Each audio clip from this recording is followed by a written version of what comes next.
Assalamualaikum warahmatullahi wabarakatuh. Hai semuanya, gimana nih kabarnya? Jumpa lagi kita di podcast yang paling seru ini, yang paling asik buat bahas apapun. Nah, semoga kita semua dalam keadaan sehat-sehat walafiat dan semangat. Juga gak lupa dengan satu aspek yang paling penting, yaitu bahagia. Nah, semoga kita gak lupa ya dengan cara kita tersenyum yang manis setiap saat, dan gak melupakan bahwa muram durja itu terkadang perlu tapi nggak perlu setiap saat. Jadi semoga kita tetap selalu bahagia dan sehat-sehat dimanapun kita berada. Nah, bahasan yang seru-seru kemarin nih, kita nggak pernah bahas nih ya tentang obrolan yang mistis. Nah, hari ini aku mau bahas tentang sesuatu yang mistis, atau kata lainnya adalah horor. Nggak jauh-jauh dari kata horor. Nah, dengan ini aku mau ambil dari salah satu beberapa tempat wisata yang ada di salah satu kota di Indonesia, yaitu ada di Kota Blitar. Pasti nggak asing dong kita dengan kata Kota Blitar, yaitu tempat dimakamkannya proklamator kita, yaitu Bung Karno. Yang mana di sini aku mau bahas ada 10 tempat wisata di Blitar yang terkenal horor. Auranya benar-benar mistis, guys. Jadi kita ada beberapa nih di Kota Blitar yang banyak banget dipercaya di sana itu tempatnya horor abis. Nah, di sini tuh sebutan kota proklamator atau Kota Blitar yang kita tahu ada di Jawa Timur memiliki banyak wisata bersejarah. Yang mana gak heran kalau Blitar ini juga selalu ramai wisatawan karena ada makam Bung Karno di sana. Selain wisata sejarah yang menarik, di sana juga ada pula beberapa destinasi yang selalu dianggap horor. Nah, buat kamu yang tertarik berwisata horor di Blitar, yuk simak beberapa lokasinya yuk di sini. Gak jauh-jauh banget dong yang ada di sekitar Jawa Timur buat main ke Blitar. Yang pertama nih, ada makam Bung Karno yang selalu dikaitkan dengan Gunung Kelut. Konon katanya, sosok sang proklamator ini selalu pulang, come home ke makamnya ketika gunung tersebut meletus. Wow, pernah dengar nggak cerita ini? Nah, buat kalian yang pernah dengar dengan cerita-cerita yang akan datang, yang akan aku bacakan ini, yang akan aku bahas, kita bisa share di kolom komentar. Atau kalian yang ada cerita mistis yang lain di Kota Blitar, nanti kita bisa share-share pengalaman di kolom komentar juga ya. Yang kedua, ada Pantai Jolosutro yang dipercaya sebagai lokasi berkumpulnya Nyi Roro Kidul, yaitu Prabu Siliwangi dan Nyi Blorong. Pada malam-malam tertentu, orang akan melarungkan kepala sapi untuk pesugihan sebagai ritual di Pantai Jolosutro. Nah, ada lagi yang ketiga, yaitu di Pantai Pesona Pantai Tambarjo, yang mana di sana ada hal seram yang pernah terjadi, di mana saat Gunung Kelut meletus, pasir pantai ini sempat hilang dan dipercaya keduanya saling terhubung. Aduh, kok mulai merinding ya guys. Jadi ada lagi nih tempat wisata yang keempat, yaitu dari namanya aja kita mungkin bisa merinding, yaitu Pantai Gondomayit. Sorry, oh my god, ini berarti artinya kalau di sana itu artinya bau mayat. Bener aja nih, dulu sering kali ditemukan banyak mayat di sini. Entah itu karena pada saat zaman perang di sana, makanya dinamakan dengan Pantai Gondomayit.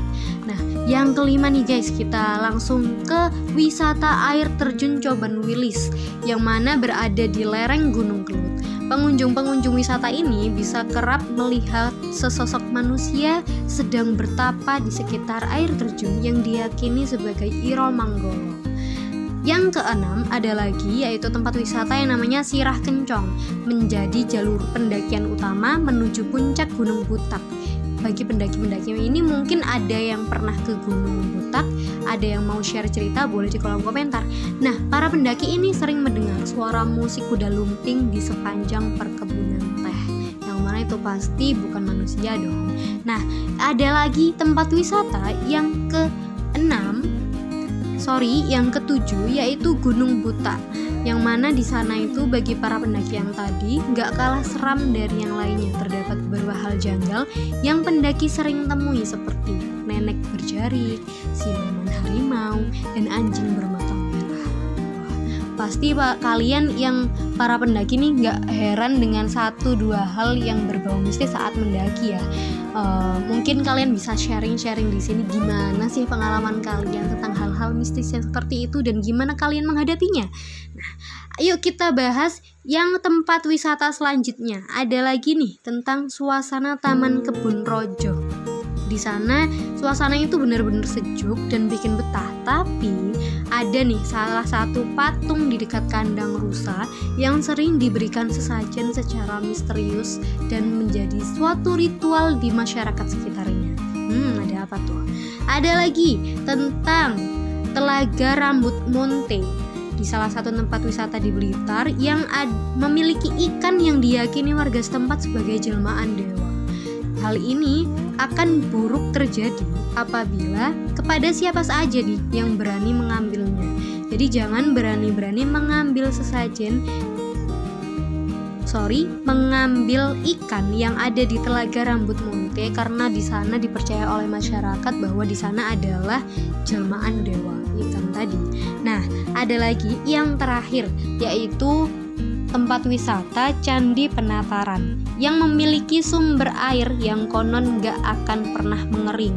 Biasanya nih digunakan untuk acara pemujaan dewa agar keinginan sang peminta dikabulkan. Nah, di sini kan kita pasti tahu bahwa beberapa tempat juga memiliki kepercayaan-kepercayaan yang diikuti dan dibuat tradisi pada masyarakat-masyarakat di tempat itu. Nah, kita sebagai mungkin warga pendatang atau mungkin sebagai wisatawan tentu juga harus mengikuti norma-norma, aturan-aturan dan adat-adat yang berlaku di sana. Jangan sampai nih ya kita waktu berwisata secara sembarangan dan secara sembrono melakukan hal yang menyalahi aturan di sana, karena kita sebagai pendatang tentu kita harus mematuhi di tuan rumahnya, ya kan? Nah, sekali lagi, kalau kalian punya cerita-cerita yang berkaitan dengan horor, mungkin ada yang di Kota Blitar atau dimanapun, yuk kita sharing di kolom komentar. Jangan lupa subscribe dan like dan share ke teman-teman kalian yang suka banget untuk cerita-cerita mistis kali ini.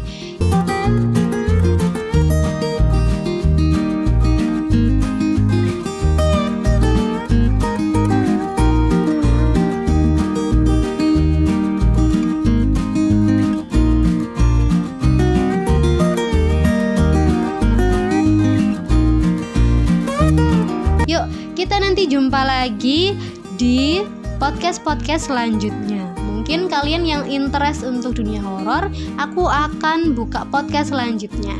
Nah, sampai jumpa lagi. Assalamualaikum warahmatullahi wabarakatuh. Sehat-sehat selalu ya. Bye-bye.